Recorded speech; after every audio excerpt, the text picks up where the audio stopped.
Anyway, welcome anyone who has Friday workout. Let me just do the progress. I always fail. Keep forgetting to do the progress. Spin around. Probably work better with my singlet off, but no. Okay. I'll figure it out myself, I guess. Let's see.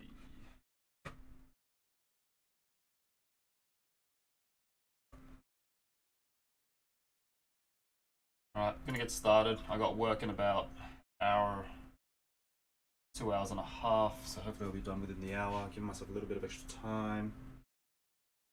What are we doing today? So I've got my weighted backpack. This week I'm up to 20 kilos. I'm gonna be really testing that door frame, as I said in my my title. Because as I'm doing those pull-ups now, I'm seeing like the cracks in the edges coming off that door frame. So I might have to lighten the load if I start hearing. If I see the structural integrity start to tear itself apart. But there's that. Squats, Russian twists, and then oh man, I was gonna say upper back, but then you're sort of training your upper back with your pull-ups as well. But maybe I'll just double up on that then. Oh, actually, I'll do my shoulders. I'll do shoulders afterwards. Actually, yeah. My shoulders are forever tiny. Either that or shoulders. Screw legs. I don't know. They all kids about the legs. I don't do that. Make sure to work out your legs. Anyway, gonna get started. Here's some stuff in the background. The best might be even better than we originally believed. If you're interested in learning that a fitness supplement you might already be taking can actually improve not only your muscle gains, but also your brain gains, then stick around, as in this video, we're going to look into a new study diving into creatine supplementation and how it can improve your memory. Hi, I'm PictureFit. I make health and fitness content just like this one to help you with your goals and gains. Creatine is undoubtedly one of the most popular fitness supplements, and for good reason. It's relatively inexpensive and accessible, it's one of the most extensively researched supplements ever, and it can totally speed up your hair loss. Maybe the last one isn't that good, and it's a bit more complicated than that. Got a video in the description about creatine and hair loss if you want to check that out a bit more. Creatine is also linked to a whole array of health benefits, including improving cholesterol, depression, bone health, rehabilitation, and cognitive function. Of course, there's the performance benefits we all know and love. But as extensive as it may be, this new study is the first of its kind to directly examine the current literature specifically covering creatine's influence on memory performance in healthy individuals. After screening nearly 10,000 studies, the researchers narrowed their analysis down to 10 eligible randomized control trials. These trials covered a wide age range between 11 to 85 years old, a wide dose range between 2.2 to 20 grams of creatine per day, and a wide study duration between 1 to 24 weeks in length. The studies assessed memory scores through composites, recall-based short and long-term screening surveys. Overall, a lot of good bases covered here, so let's see what we get out of this in the results. First, a few small things. The results of the research did not differ between different dose sizes, trial duration, and the sex of the subjects, and if there were positive outcomes, it was typically in subjects given creatine monohydrate in powder form, but not in capsules. Now for the primary analysis, the researchers concluded that when compared to a placebo, creatine supplementation did indeed improve overall memory performance. However, the researchers theorized that efficacy is dependent on brain creatine saturation. Much like when creatine levels are low in muscle, creatine supplementation might have a greater effect when creatine levels are already low in the brain. And creatine levels in the brain tends to be lower as you get older. With this in mind, let's take a look at this graph in the study to get a clearer understanding. Each horizontal line represents a memory assessment outcome, here specifically outcomes in older adults. The horizontal lines, along with the bottom diamond representing the overall average, plots primarily to the right side of the center vertical line, indicating that outcomes generally favor creatine. I'm feeling a bit in the back of my left shoulder. The second group, however, the horizontal lines as well as the average now see. I don't want to lower the weight because I want to keep it at 20. Maybe I should lower the weight for my own safety. These are outcomes on young adults and children, and the graph is quite clear in showing that creatine supplements not do not if I got to 6, I'd keep it on their there. memory performance. Thus, the time we see bad. a significant memory benefit is indeed with older adults, specifically between ages 66 to 76. It's so significant, in fact, that it skewed the overall outcome to make it appear to be effective for all ages. Unfortunately, younger folks didn't get much here.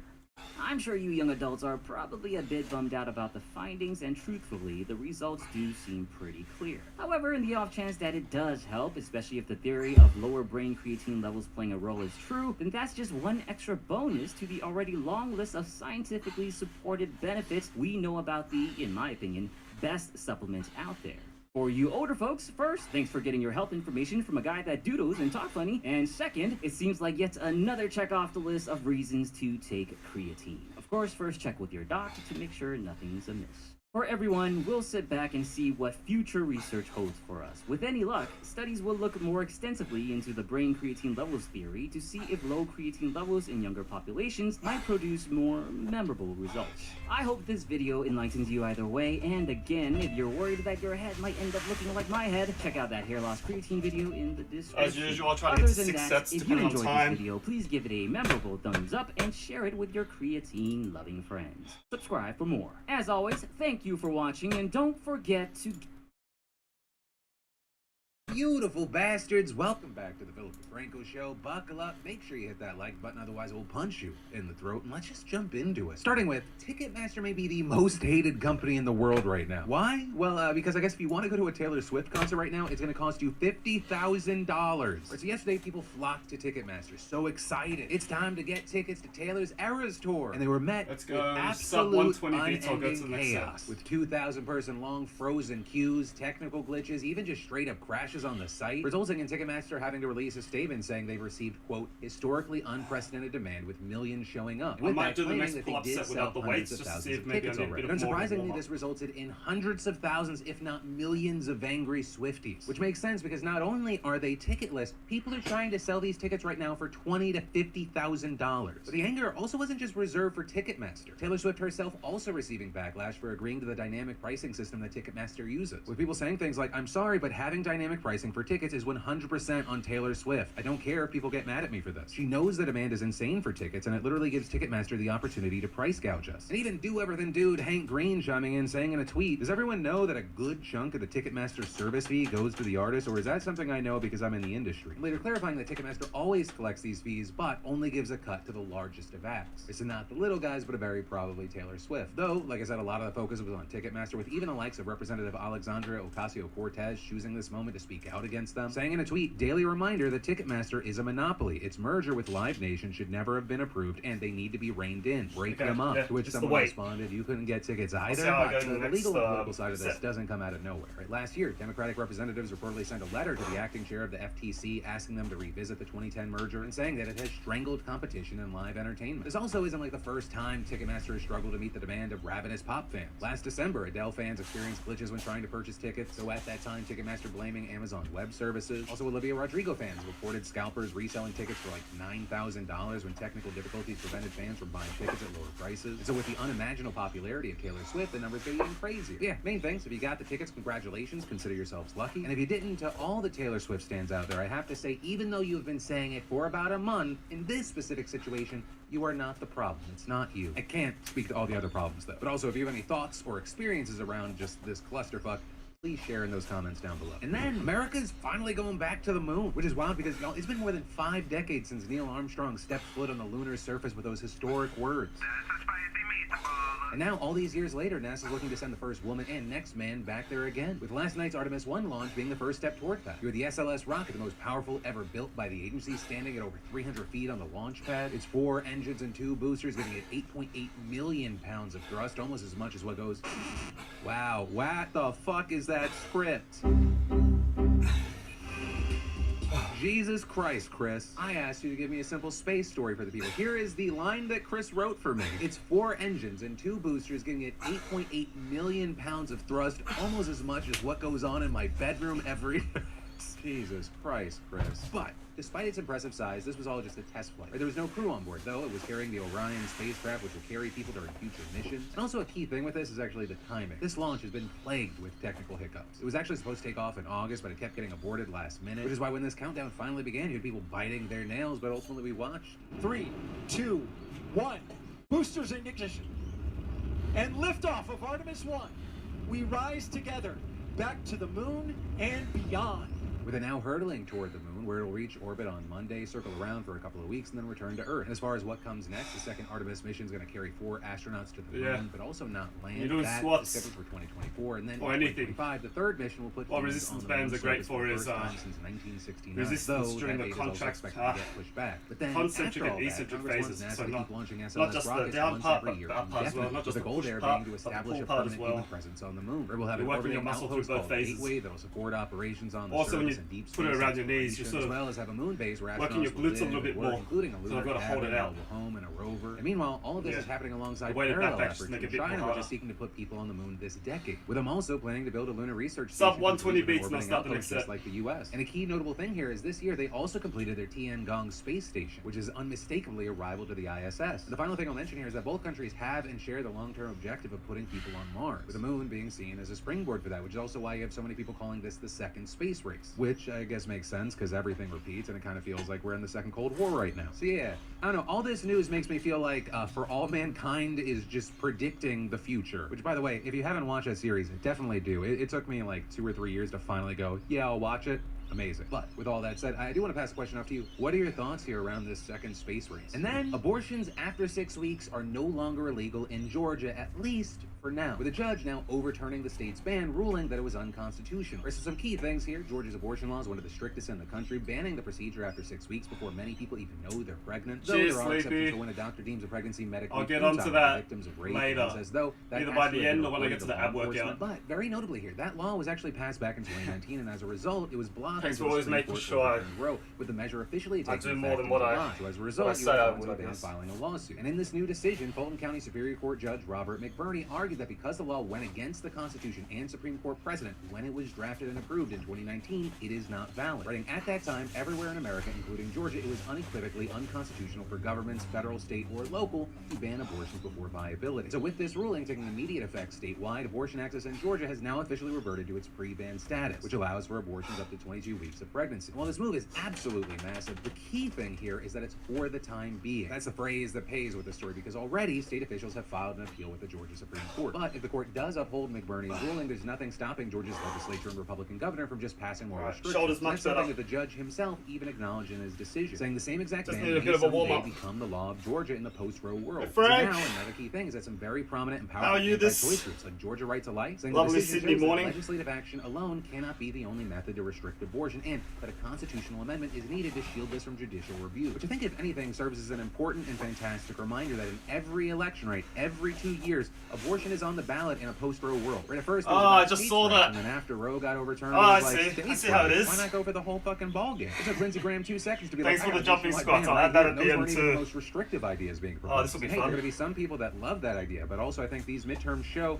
there's a lot of people that don't. But hey, we're living through history right now, so we're going to have to wait to see what happens, and of course, I'll keep my eye on it for you. And then I want to take a second to thank a sponsor of the PDS, Squarespace. You know, I've been partnering with Squarespace for years now, and I have to say, if you're getting your business off the ground, or creating a place to share your homemade goods, new favorite hobby, your current obsession, or just even have a personal blog to get all those I need to thoughts out up of your those head, points. no matter what you're doing, I'm Squarespace afraid is of- there to help. And it's so I'm easy. afraid, There's nothing that's to all. install, patch, I am or upgrade afraid. ever. And creating a beautiful website with Squarespace's all-in platform has never been so simple. It's extremely intuitive and easy to use. And with their mobile-optimized websites, your content automatically adjusts so it looks great on any device. Plus, with Squarespace, you get access to all their marketing tools and analytics and their award-winning customer care team via email or live chat 24/7. So if you want to check it out, see why others love it, see if it's perfect for you, go ahead and start your free trial today over at squarespace.com/Phil. And when you realize you love it, which you will, make sure you enter an offer code Phil to get 10% off your first purchase. And then, the most telegraphed political move of all time, Donald Trump, the former president, the man who sparked the January 6th insurrection and watched that fire burn, who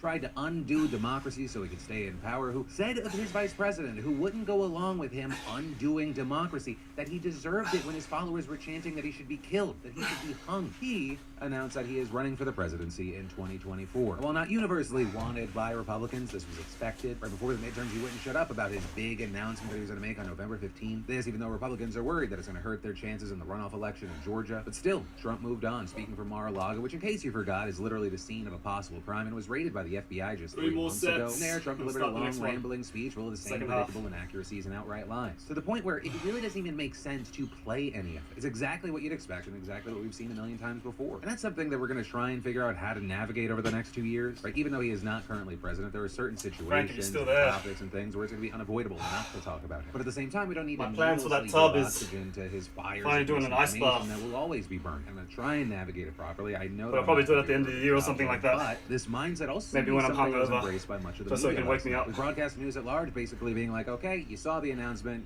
we don't need to hear the rest of the noise. With most major networks, Cold deciding showers not to are one Trump's thing, but announcement ice in full, baths are or just, even at all, I don't know. NBC and CBS Haven't experienced deciding it to yet. stick with previously scheduled But I am an entertainment ice bath at ABC. virgin, So so that does make sense because Bachelor in hopefully- Paradise is way hopefully more important than anything Donald Trump's going to have to Ice say. bath But will be also, gentle on this me. is a key thing here. Even fucking Fox News cut away from the speech. Granted, it was after 40 Oh, don't worry, I minutes. plan to do it on just stream, going on but and on. They were like, okay, I'll do it at the end of the either we're year. done. And understand, Fox wasn't the only conservative outlet to downplay this. In what honestly is an incredible troll, the New York Post totally buried the announcement on page 26 and ran with the headline, and I'm not If I didn't have fucking work, kidding you. Florida man I'd do it makes for you, Frank. announcement. From the I'd New do it York for you. Post? But also, it wasn't I'd just go to the media that petrol gave Trump a station, get lukewarm 3 bags of reception. ice, Because while you did have fill the that thing up usual with cult water. members cheering on his announcement, there was also a resounding silence from many Republicans who have supported him in the past, including some of the As most much as I'd important love to players in do the it in party. But here, also, it's not like this is probably completely best unexpected. to do it This comes outside. as tons of Republicans have loudly and openly blamed him for the party's wild underperformance in the midterm, with voters resoundingly rejecting Yes. the extremely weak Excellent. candidates that Trump Excellent. endorsed. Well, Trump tries to deflect on this, saying, "What about all the people I endorsed that Where won? am I? All of 126 those beats. people Alright, were fuck it, in let's just locked start the red next- let's districts." start It's next like if I set. endorsed AOC and I was like, "Yep, won in the win column. She got over 70% of the vote." Right? It's all about the close The race. sooner I get my Which is why workout done, Trump's the more preferred time I have to get ready candidates for stood out work. so much because they reportedly underperformed other GOP candidates by about 5 percentage points. That's miles and miles of political real estate in battleground states. I mean, just think about how many races were insanely close this year and came down to less than a 5-point difference. Also, it appears there's not a lot of excitement with donors. Reportedly, less than 24 hours after announcing his bid, Trump's Preparing to become already losing Santa some for the key kids at the GOP end of the donors, year. and as Axios reported, for the first time since the January 6th Capitol riots, there are signs former President Trump's core GOP support may be softening among grassroots conservatives who stood with him through thick and thin, which also appears to be something backed by public polling. With one recent Politico Morning Consult survey showing that a majority of registered voters, 53%, said that Trump definitely shouldn't run again. But I would argue, more importantly, less than 20% of respondents said that he should definitely run. Very similar numbers were also Oh, seen this in is exit awesome. polls by AP Votecast. And I will say, And I'm gonna have as to get, like, someone that believes that Donald Trump will end up being the Republican 10 to nominee, 12 reps. it really doesn't feel like the timing But this of gets his me to announcement 5. is making it any easier for Much him. more There are efficient. two big reasons it is probably a bad idea and a risk for Trump to announce this before the Georgia runoff.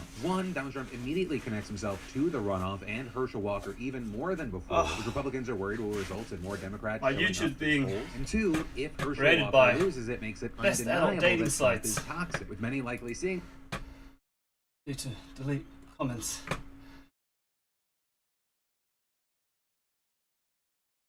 There we go.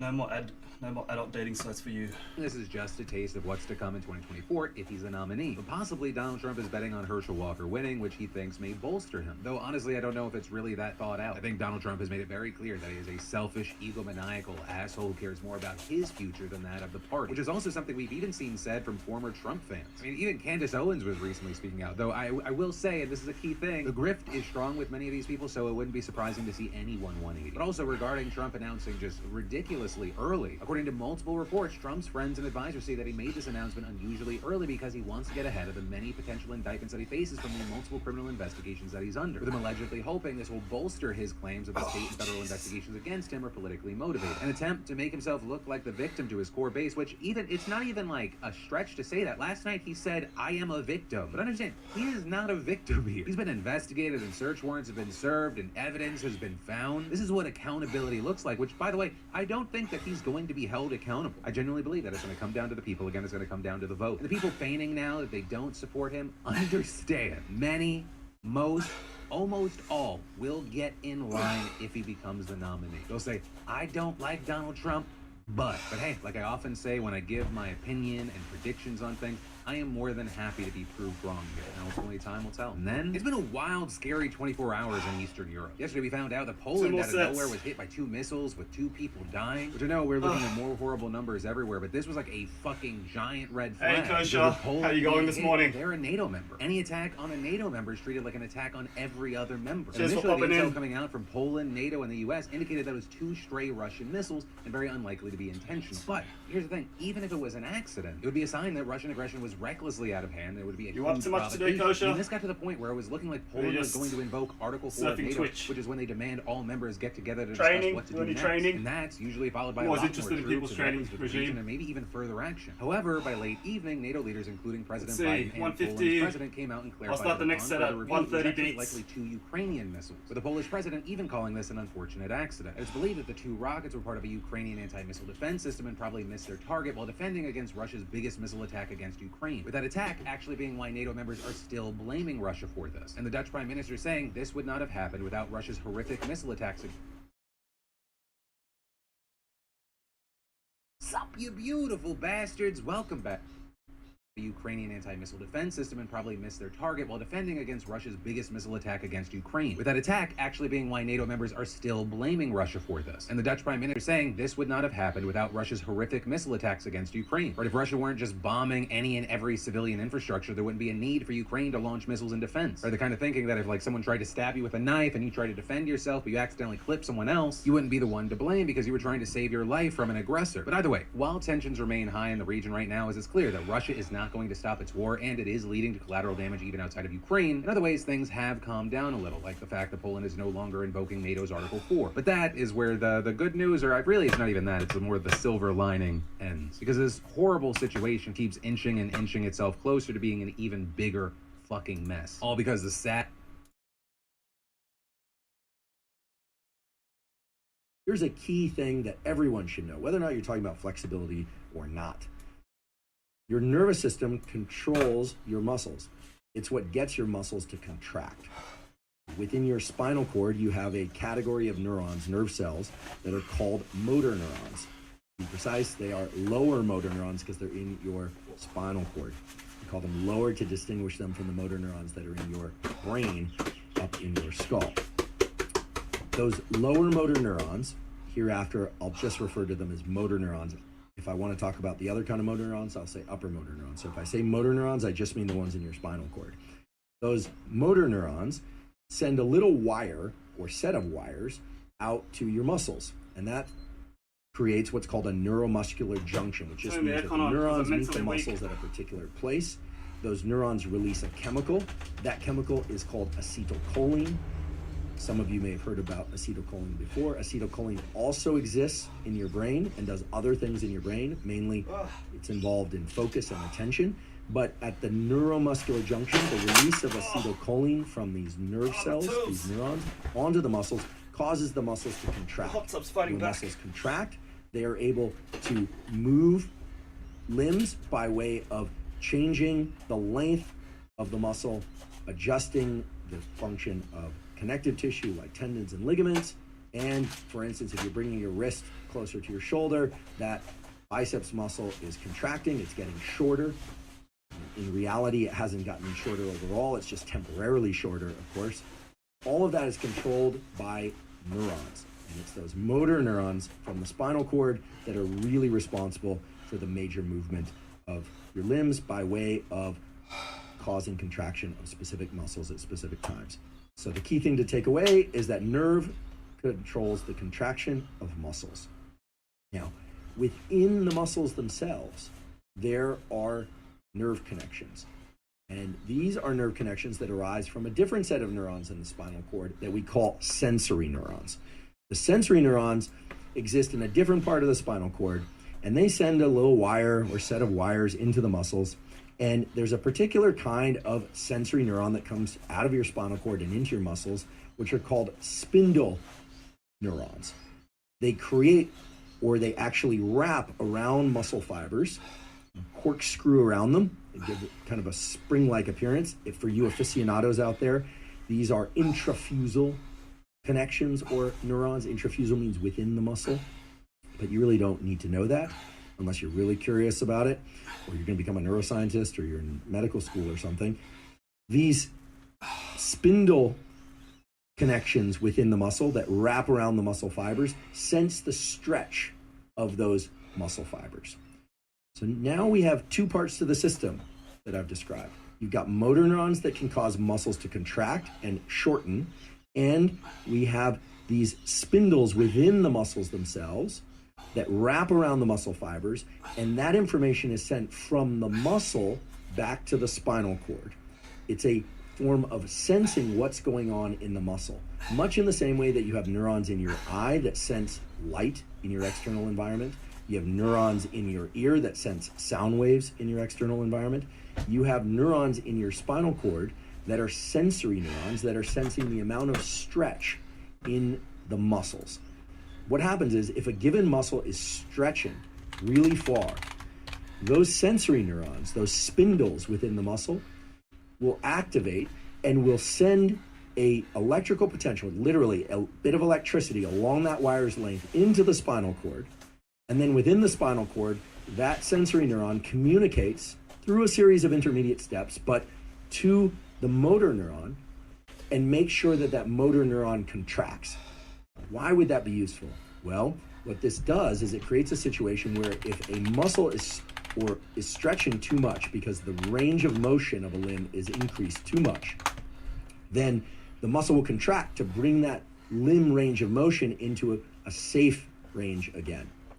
Now, what determines whether or not a range of motion is quote unquote safe or not is dictated by a number of things. It's dictated by things that are happening in this kind of loop of neural connections in the spinal cord and muscle. It's also determined by what's going on in your head, literally in your mind, cognitively, about whether or not the movement of that limb, its increasing range of motion, is good for you, whether or not you're doing it deliberately, whether or not it's bad for you. And then there are also some basic safety mechanisms that are put in there that really try and restrict our limb range of motion. Okay, so just to clarify, this whole thing looks like a loop. And the essential components of the loop are motor neurons contract muscles, sensory neurons, of which there are a bunch of different varieties, in this case, what we're calling the spindles, are sensing stretch within the muscles. And if a given muscle is elongating because of the increased range of motion of a limb, those sensory neurons send an electrical signal into the spinal cord such that there is an activation of the motor neuron, which by now should make perfect sense as to why that's useful. It then shortens up the muscle. It actually doesn't really shorten the muscle, but contracts the muscle that brings the limb back into a safe range of motion. Okay, so this process is very fast. It was designed to keep your body together and safe. It's designed to make sure that you don't, take your arm and swing it behind your torso and it just goes all the way back to the middle of your back. I mean, unless you're a contortionist or you've trained that kind of level of flexibility, that would be terrible because it could provide a lot of damage to the muscles, the connective tissue, and so forth. So that's one basic mechanism that we want to hold in mind, this idea of a spindle that senses stretch and can activate contraction of the muscles and shorten the muscles. The next mechanism I want to describe, and once again, there are only two that you need to hold in mind for this episode. This other mechanism has a lot of the same features as the one I just described, but it has less to do with stretch. In fact, it doesn't have to do with stretch as much as it has to do with sensing loads. So at the end of each muscles, you have tendons typically, and there are neurons that are closely associated with those tendons that are called Golgi tendon organs, right? These are neurons that are sensory neurons that sense how much load is on a given muscle, right? So if you're lifting up something very, very heavy, these neurons are going to fire, meaning they're going to send electrical activity into the spinal cord. And then those neurons have the ability to shut down, not activate, but shut down motor neurons and to prevent the contraction of a given muscle. So for instance, if you were to walk over and try and pick up a weight that is much too heavy for you, meaning you could not do it without injuring yourself, and you start to try and heave that weight off the ground, there are a number of reasons why you might not be able to lift it. But let's say you start to get it a little bit off the ground, or you start to get some force generated that would allow it to move. But the force that you're generating could potentially rip your muscles or your tendons off of the bone, right? That it could disrupt the joints, it could tear ligaments. Well, you have a safety mechanism in place. It's these Golgi tendon organs, these GTOs as they're called, that get activated and shut down the motor neurons and make it impossible for those muscles to contract. Okay, so on the one hand, we have a mechanism that senses stretch and can figure out when stretch is excessive, and when this system detects that stretch is excessive, it activates the contraction of muscles. And then we have a second mechanism that senses loads, and when tension or loads is deemed excessive, by these circuits. And remember, these circuits don't have a mind. They don't go, oh, this is excessive. They just sense loads. And when those loads exceed a certain threshold, well, then those GTOs, those Golgi tendon organs, send signals into the spinal cord that shut down your motor neuron's ability to contract muscles so that you no longer can lift that heavy load. So both of these are protective mechanisms, but both of these can be leveraged in a very logical way and in a very safe way in order to increase your limb range of motion. So there are a couple of things I want to point out before going a little bit further into how your nervous system controls flexibility and stretching. And those key points are the following. There are now dozens, if not hundreds, of studies that show that a dedicated stretching practice can improve limb range of motion. Now, for many of you listening, you're probably saying, duh, but I think it's important to point that out, that a dedicated stretching practice can increase limb range of motion. And as you'll soon learn, there are specific mechanisms that can explain that effect. The second point is one of longevity. And when I say longevity, I don't necessarily mean late stage aging. We all undergo a decrease in limb range of motion unless we do something to offset that decrease. And the current numbers vary from study to study, but if you look en masse, you look at all of those studies, and what you basically find is that we start to experience a decrease in flexibility from about age 20 until about age 49. That's pretty dramatic. And then, of course, it will continue after age 49. But basically, it's a 10% decrease every 10 years.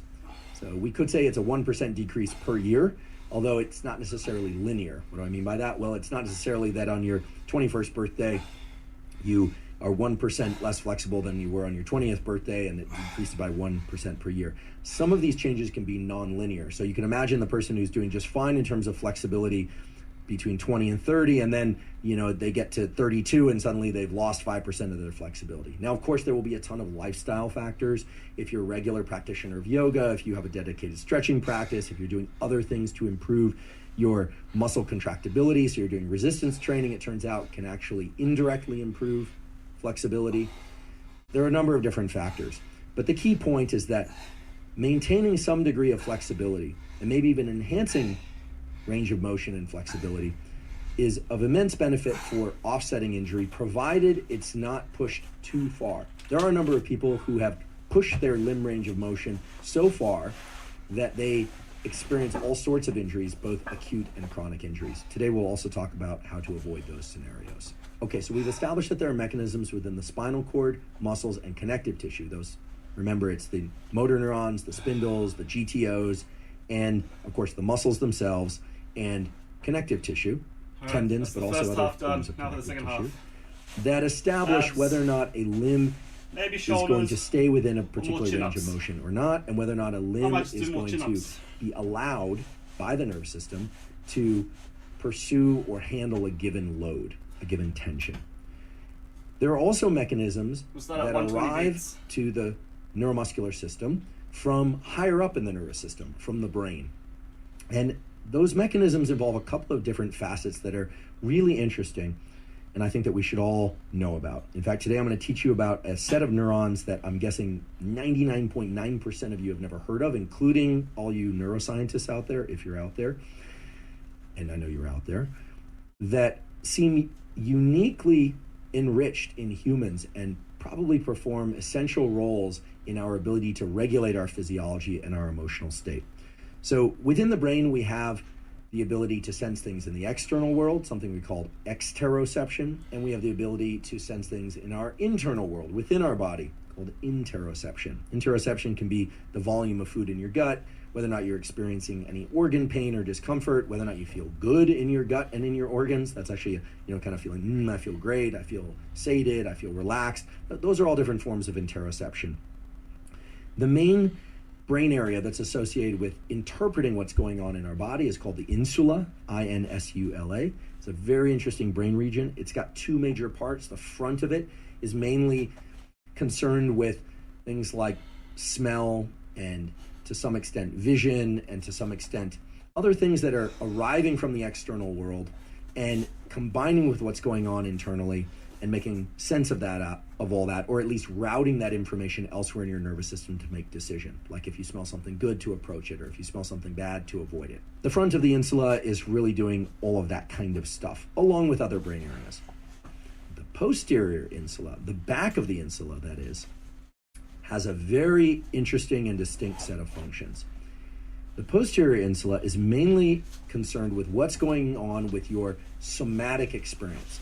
How do you feel internally, and how is the movement that you happen to be doing combining with your internal state to allow you to feel, as I like to say, the nervous system mainly batches things into yum, like, oh, this is really good for me, yuck, this is really bad for me and I need to stop, or meh, this is kind of neutral. Okay, so this isn't about food, but we could say for most stimuli, most senses, whether or not they're senses of things internally or externally, our nervous system is trying to make decisions about what to do with that information. And so it mainly batches information into yum, I want to keep doing this, or approach this thing, or continue down some path of movement or eating or staying in a temperature environment, etc. Or yuck, I need to get out of here, I don't want any more of this, I don't want to keep doing this is painful or aversive or stressful, and then meh. So if it doesn't really matter, I can just kind of stay right here or not. Yum, yuck, and meh. Well, in your posterior insula, you have a very interesting population of very large neurons. These are exceptionally large neurons called Van Economo neurons. These are neurons that are, again, unbeknownst to most neuroscientists, and they seem uniquely enriched in humans. Chimpanzees have them, and some other large animals have them. So they're found in whales, chimpanzees, elephants, and in humans. But even though we are much smaller than most whales, and even though we are much smaller than most elephants, I mean, remember there are baby elephants. As far as I know, they haven't bred up like mini elephants yet. They seem to have a teacup version of pretty much every dog breed. Look that up. I certainly have mixed feelings about this notion of trying to downsize everything to the point where you could kind of like the pocket-sized bulldog, I think someday will arrive. I'm not a fan of that kind of downsizing of different breeds. But because there aren't teacup elephants and teacup gorillas and teacup chimpanzees and so forth, most all of those other species are larger than us. They have these Van Economo neurons, and we have these Van Economo neurons, but we have in upwards of 80,000 of these things in our posterior insula. These other species tend to have somewhere in the range of 1,000 to maybe 10,000 or so.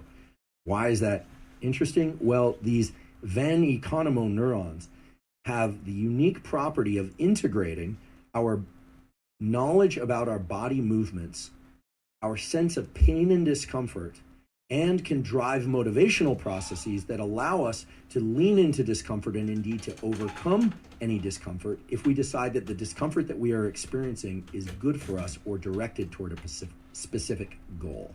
This knowledge turns out to be very important to keep in mind, because as we migrate this conversation toward the things that we can do to enhance flexibility and stretching, you'll soon learn that there are moments within a stretching protocol where you have the opportunity to either override pain and discomfort, to kind of relax through it or push through it. There's a decision fork in the road there, and I'll tell you which fork in the road to take.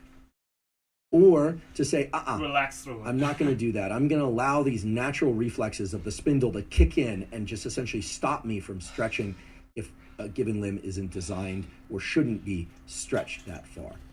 So I'd like you to keep these Van Economo neurons in mind.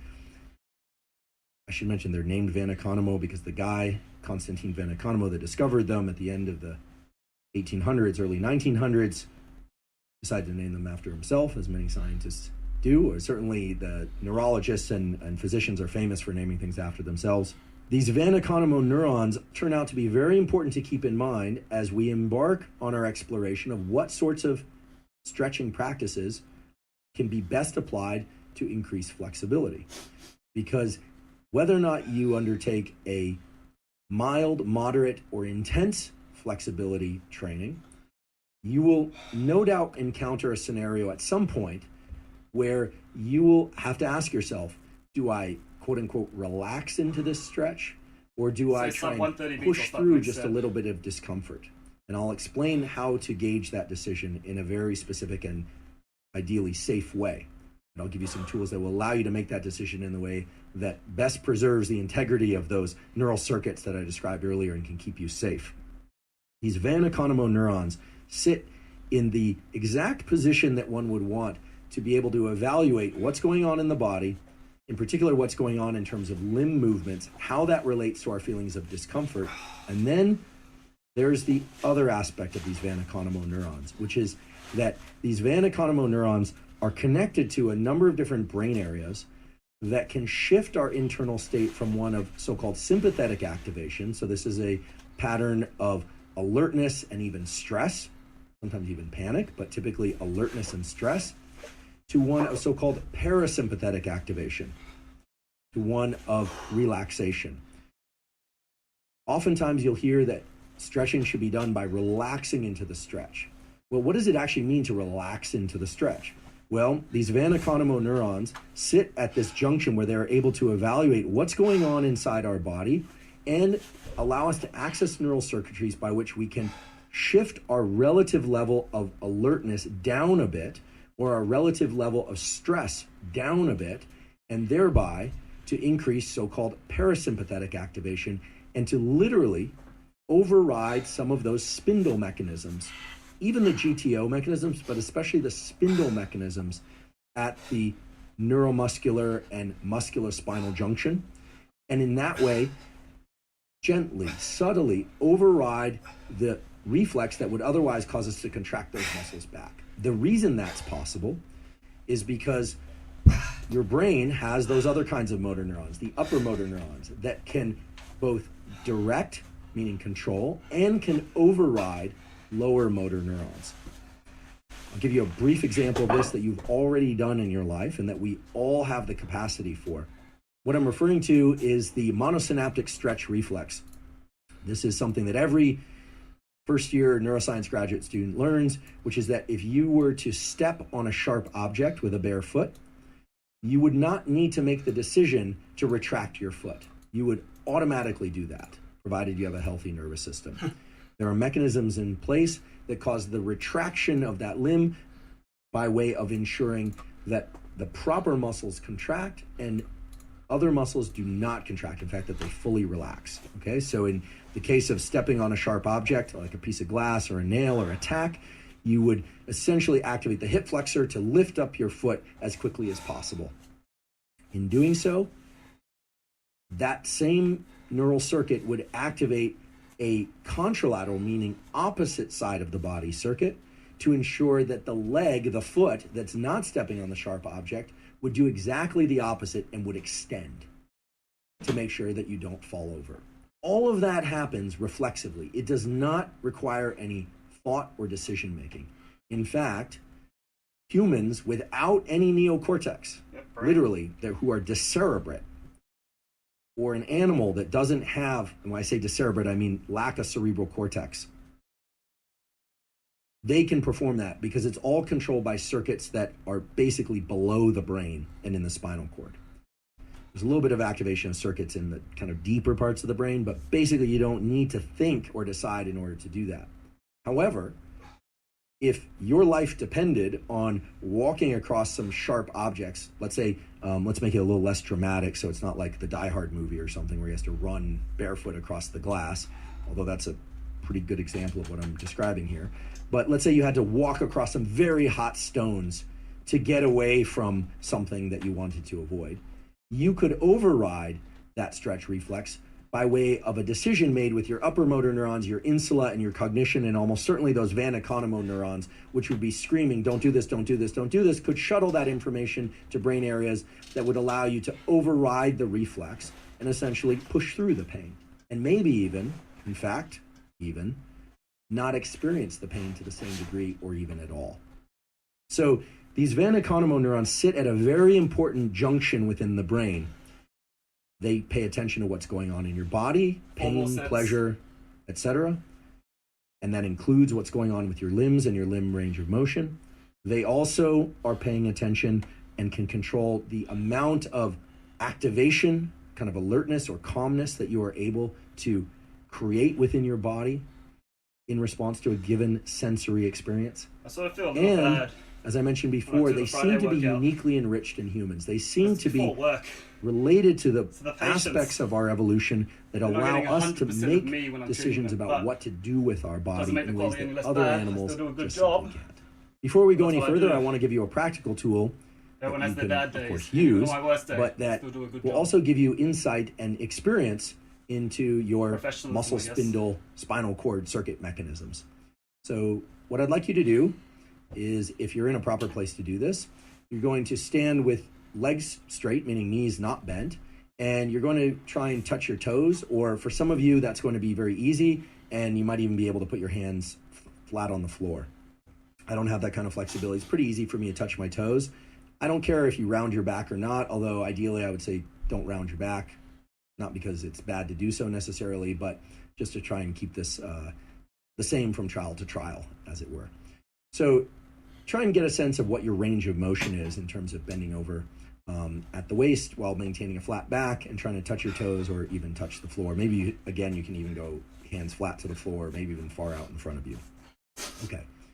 Now what I'd like you to do is stand back up, and I'd like you to contract your quadriceps as hard as you possibly can for about 5 to 15 seconds. Let's say 10 seconds, just to keep things more or less normalized. This obviously is not a super controlled experiment.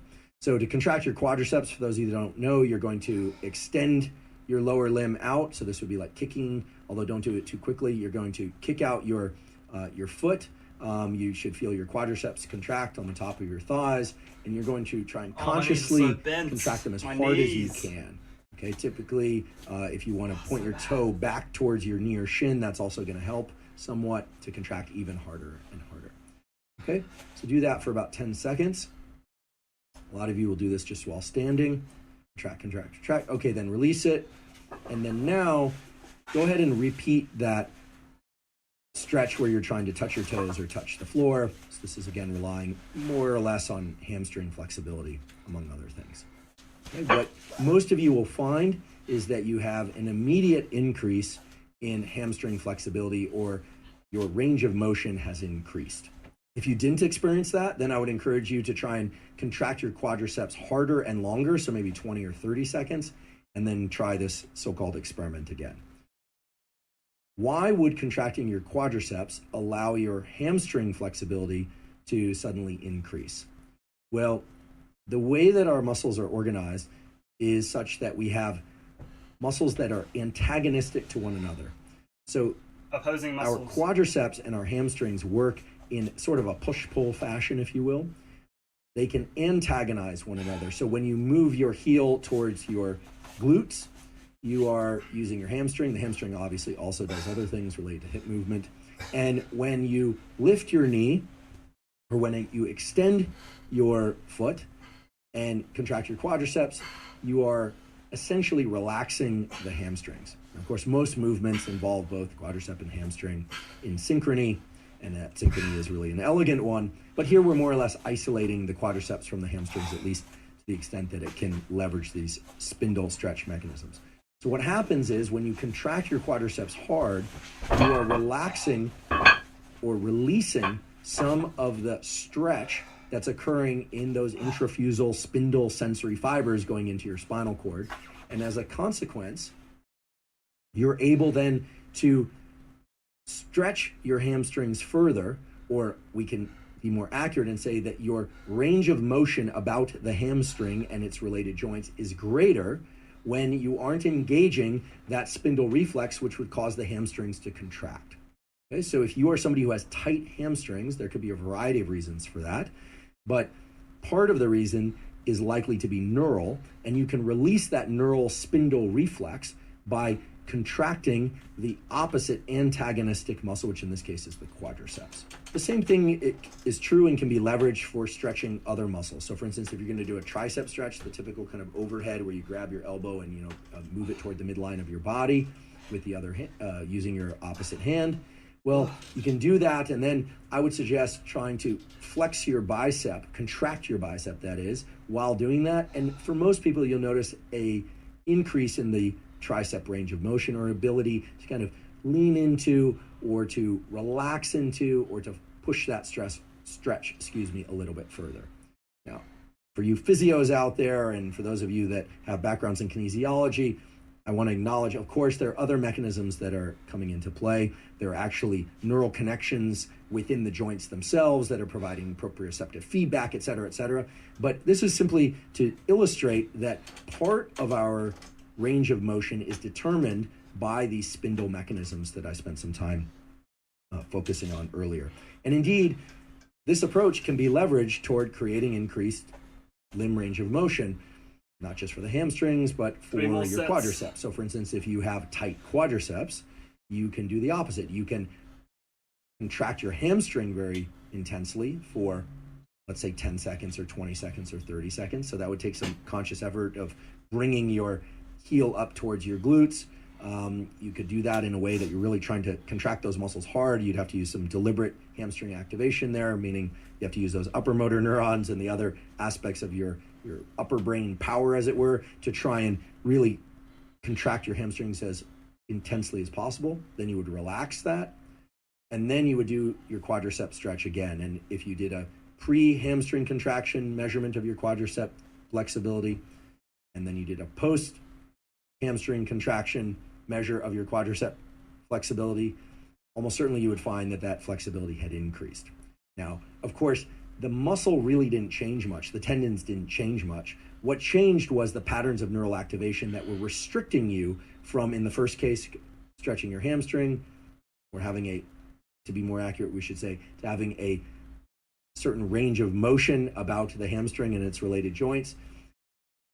And those brake mechanisms were removed. And of course, then when you contract your hamstring, you're removing some of the neural brakes, the spindle acting as a brake and inhibiting that quadricep range of motion. Okay, so you can imagine this, and in fact, you can apply this for any number of different muscles. The larger muscles and the sort of biceps, triceps, and hamstrings, quadriceps are sort of the simplest place to think about this and to apply it. But in theory, and indeed in practice, it really works for all the various muscle groups. It's just sometimes harder to access these so-called antagonistic muscle groups. Now, we should take a moment and just discuss what actually happens as we get more flexible in the short term and long term. I just mentioned what happens in the short term. Clearly, those don't involve lengthening of the muscles. It's not like the muscles slide along the bones or that the tendons really stretch out that much more than they had prior to that kind of exercise. But it is the case that if people stretch consistently over a given period of several weeks or more, that there are changes in the muscles. This gets a little bit tricky in terms of nomenclature, and I just want to highlight that because I think that a number of people get frustrated and confused, in fact, when we talk about muscles getting longer. You know, the whole concept of a muscle getting longer isn't really in keeping with reality, but there are elements within the muscles that can change their conformation. So to get a little bit detailed here, and we won't spend too much time on this, but I just want to acknowledge this for those of you that are interested in neuromuscular physiology and how it relates to flexibility. You know, you have your muscle fibers, and then you have your so-called myofibrils. So you can imagine kind of a single fiber. That fiber, of course, will get input from those motor neurons.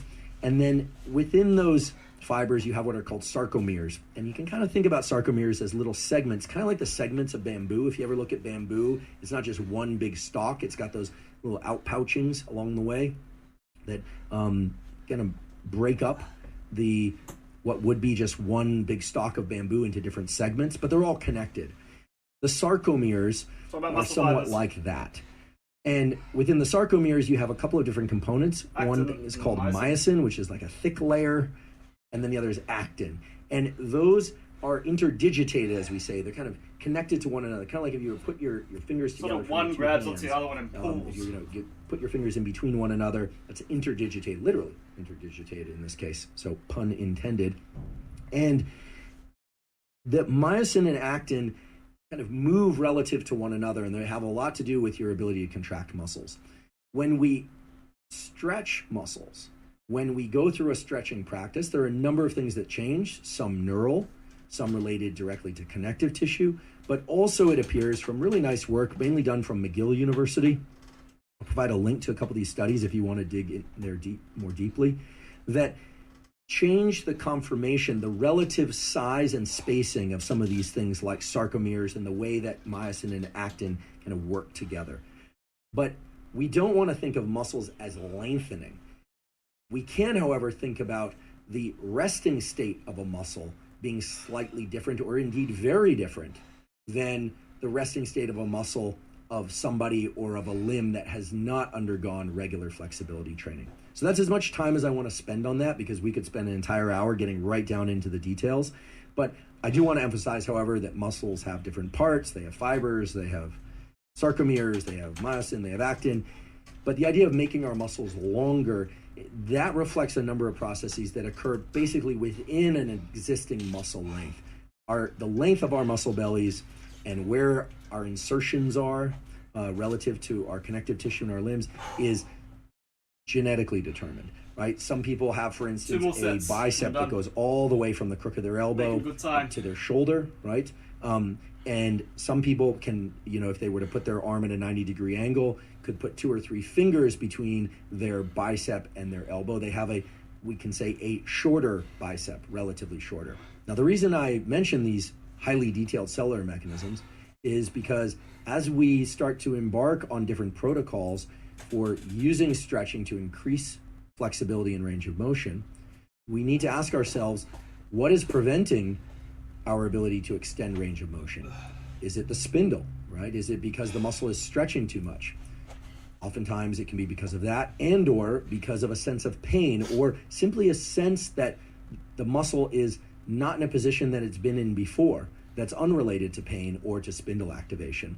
And oftentimes it can be related directly to these changes in the conformation of myosin and actin and within the context of the sarcomeres. Now, of course, you can't peer into or sense your individual sarcomeres. However, you do have neurons that innervate these areas and that send that sensory information back into the spinal cord and up to your brain to interpret. So you'll find that as we move along, there are specific adjustments that you can make at both the macro level, meaning how much movement to insert into your stretching, right? Is it going to be a static or a dynamic or even a ballistic stretch? Or, for instance, at the micro level, that even just a slight sub-millimeter or millimeter increase in the stretching of a given muscle and its related tissues can translate into an increased range of motion performance. As a quick but relevant aside, I thought I'd share with you something useful that's also grounded in this notion of antagonistic muscles. So for those of you that do resistance training, whether or not it's with body weight or with physical weights or machines, what have you, you may have found that if you, let's say, were to do 3 sets of a pushing exercise, so this could be push-ups, this could be bench presses, this could be shoulder presses, something of that sort. And then later in the workout, you were to do, let's say, machine pull-downs or pull-ups or chin-ups of some sort, so a pulling exercise. Typically what you would find is if you were to do what's often called straight sets, so you would do 3 sets of push-ups, let's say with 2 minutes of rest in between, that you might be able to get a certain number of repetitions on the first set. 3 sets of just push-ups. For sake of example, let's say you can get 10 dream. repetitions on the first set, and then you get 8 repetitions on the second set, and then you get 6 repetitions on the third set with 2 minutes in between. And then you would move on at some point to your pulling exercises. And similarly, let's say you were doing chin-ups or pull-downs, and you would get 10 repetitions, rest 2 minutes, 8 repetitions, rest 2 minutes, and 6 repetitions. Okay, fine. Well, typically what people discover is that if they interleave their pushing and pulling exercises, provided they do that for muscles that are antagonistic to one another, so in this case, pushing with the chest, shoulders, and triceps for the pushing exercises, and pulling with the back and biceps, and of course there are other muscles involved as well. But because those muscle groups are at least in part antagonistic to one another, what people often find is that if they were to, say, do their pushing set, get 10 repetitions, then move to a pulling set after just, say, 60 seconds and perform that pulling set, then go back to the pushing set, then go back to a pulling set, push, pull, in other words, interleaving their sets, even if they were to maintain the same amount of rest between sets of pushing and sets of pulling, what they discover often is that the drop in the number of repetitions that they get is somewhat offset. So rather than get 10, 8, 6, as it were with the straight sets, it will be 10, 9, 8. So what this means is not that you're increasing the total rest time to 4 minutes between sets, because then of course it wouldn't be equivalent, but rather that while maintaining the same amount of rest between sets for this same muscle group, by going from push-pull of antagonistic muscles, you're able to have improved performance.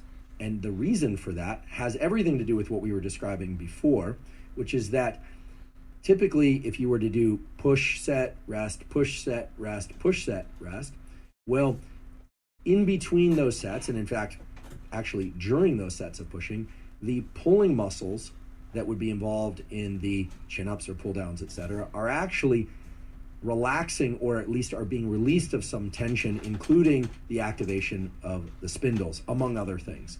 So that's a long-winded way of saying that interleaving push and pull of antagonistic sets can leverage some of the same neural circuits that we're talking about leveraging for sake of increasing flexibility. Now, I offer this to you as a tool that you can try. One of the challenges with using this tool, however, is that you often have to occupy multiple sites within the gym. If you're doing this at home and you have your own gym, that's one thing. If you're doing this in a gym where you have multiple pieces of equipment, well, then you become that person who has essentially taken over some small corner or multiple corners or machines within the gym. And oftentimes you'll find that you'll walk back to a machine, or you'll walk back to a given resistance exercise, and someone has now taken it over and the whole thing could be thrown off. So it takes a little bit of orchestrating in order to do properly. But in general, what people find is that this can allow you to enhance performance overall of these individual movements, again, while maintaining the same amount of rest. And even if you choose not to do this, I encourage you to pay attention to this as a concept, because again, it's leveraging this idea of antagonistic muscles, flexors and extensors, antagonistic neural relationships between the spinal cord mechanisms that control one set of muscles and activating those muscles, allowing the opposite antagonistic muscle to relax and therefore to perform better on its next set. So now I'd like to shift to the question of what types of stretching can and should we do to increase limb range of motion. If our goal is to do that in the most efficient way possible, because I realize that most people don't have endless amounts of time to dedicate to a stretching practice, and even for those of us that do, I'm sure that you want to get the most outcome for a given effort. And what are the modes of stretching that are going to allow us to increase our flexibility and limb range of motion most safely? Now, there are a number of different types of stretching, or methods of stretching.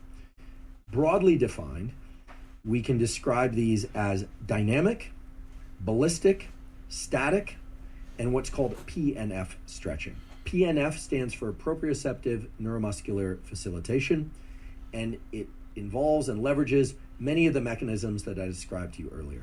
The first two that I mentioned, dynamic and ballistic stretching, both involve some degree of momentum and can be distinguished from static and PNF type stretching.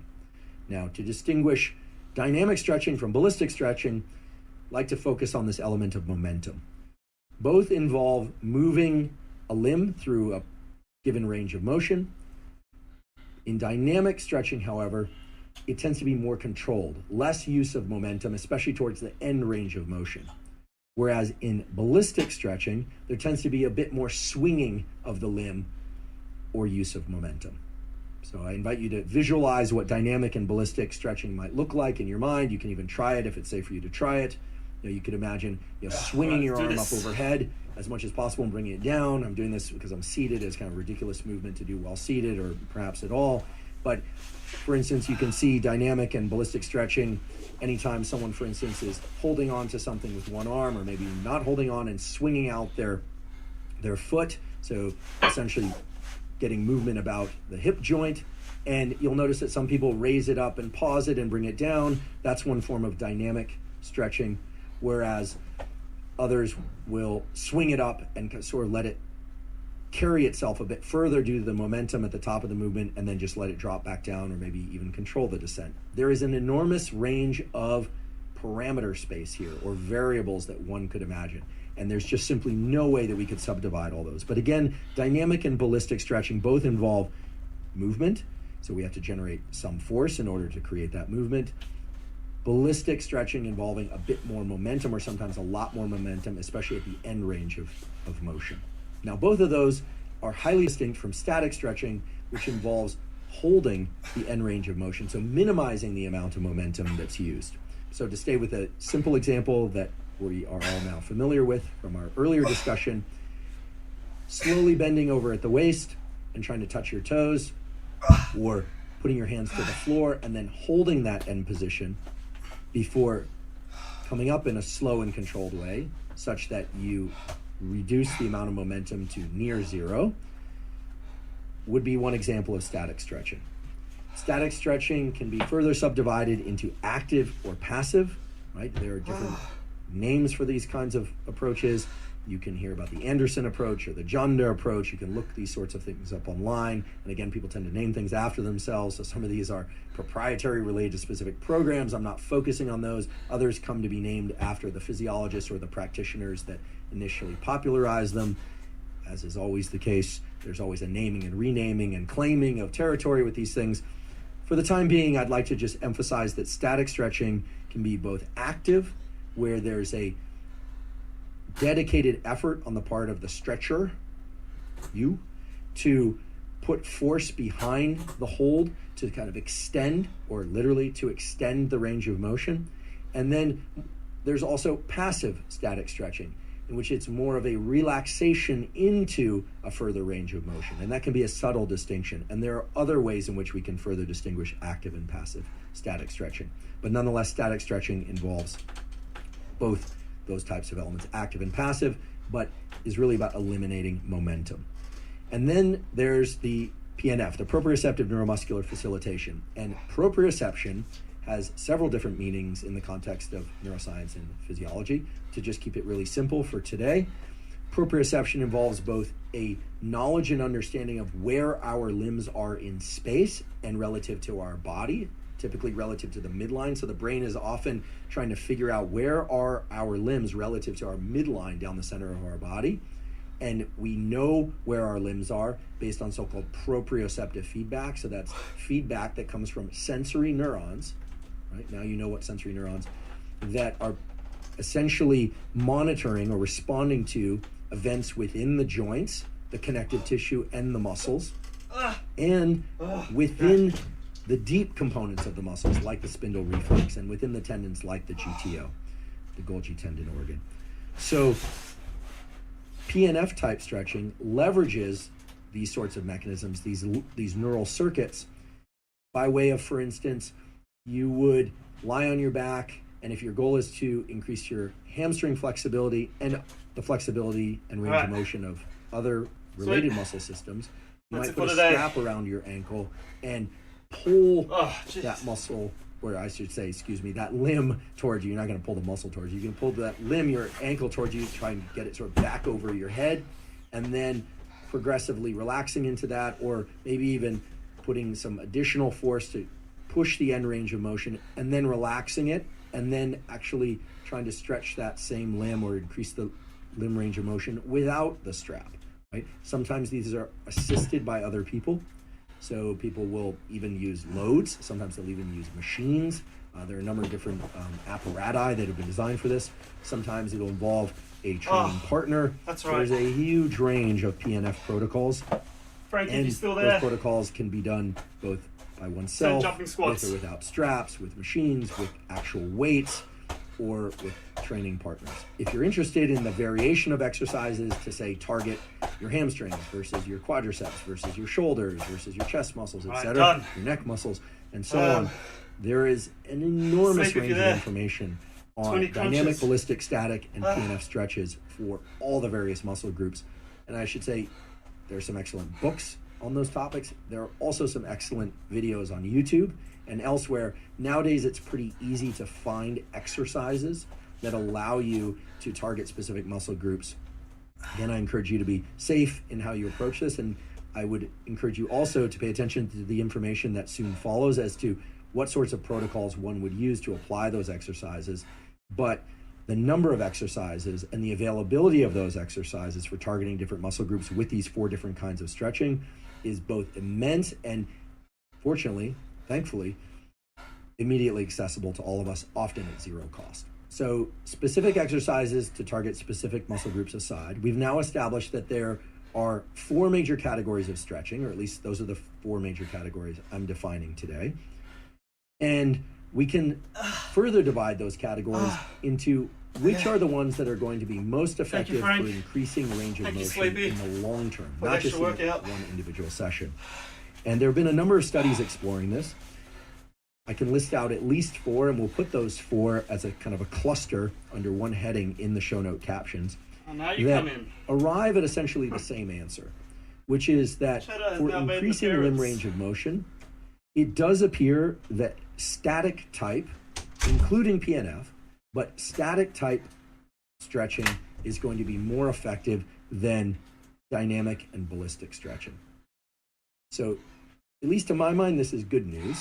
Why is it good news to me? Well, while dynamic and ballistic stretching can be immensely useful for improving performance of specific movements, in particular in the context of particular sports like tennis or in sprinting or frankly for any sport, they do carry with them a certain amount of risk because of the use of momentum. So you don't need to be highly trained in order to perform them. In fact, there is a place, and we will describe when one would want to apply dynamic or ballistic stretching. I'll just give it away for now. I think that most physios out there, and certainly the ones that I spoke to, Dr. Andy Galpin, Dr. Kelly Starrett, and a few others, point to the fact that doing some safe dynamic and ballistic stretching prior to, say, a resistance training session, or maybe even prior to a cardiovascular training session, can be useful, Prior both any in terms training of session. range of motion Do effects and dynamic in terms stretches. of neural activation effects. I don't want to use the word Post-training, warm up because warming up your is static typically stretches. associated with increasing core body temperature, as it should be. But for engaging the neural circuits and becoming familiarized with the neural circuits that you're about to use in other movements, while also increasing the range of motion of the joints involved in those movements so that you can perform them more safely and more confidently. So I'm certainly not saying, I'm going to repeat, I'm certainly not saying that dynamic and ballistic stretching are not useful. They Absolutely are. Anyway, done. Gonna get ready for work. Thanks for joining. Thanks for the follows. Thanks for the crunches. Thanks for the jumping squats. I will be away this weekend. Oh, my breakfast. Anyway, maybe on Sunday I'll do my usual forearm exercises. Honestly, if you're a manual therapist, do these forearm exercise training. It's helped me so much in the past year. Look up grip strength training. Come on, we use our hands. If you're a physical therapist, if you're not using your, well, now I'm just against people that don't have hands now. But anyway, train it. It's helped me heaps. It's good for you. It's good for your patients. Everyone wins. Anyway, take care. Till next time. Have a good weekend. Get out there. Go train. Get some sun. You know, you only get one body, so you know.